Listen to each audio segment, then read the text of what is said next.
Alright, hi, I'm Jay Viner. I am a speculative fiction and romance author. These are my two books. One's romantic suspense, one's contemporary romance.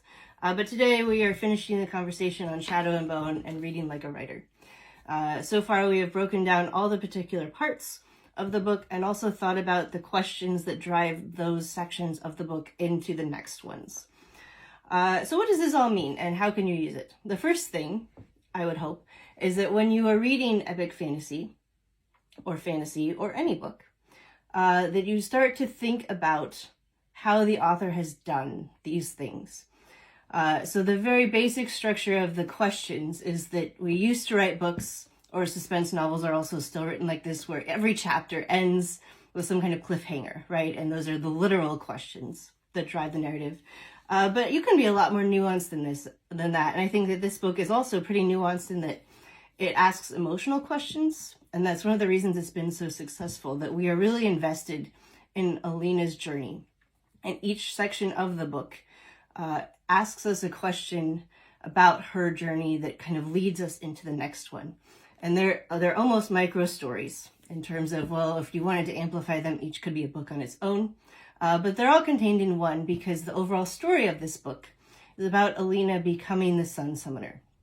And I haven't read book 2 yet, because the overall story of this book is about Alina becoming the Sun Summoner. And I haven't read book 2 yet.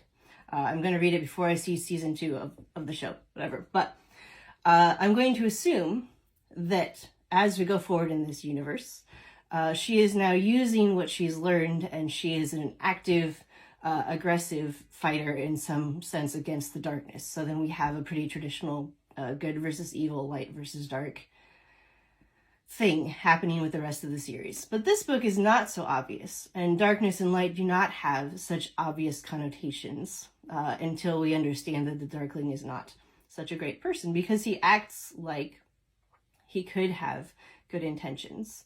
And Alina is drawn to him in some ways because of his power, because of what he's offered her, and various other things, possibly just, physical attraction.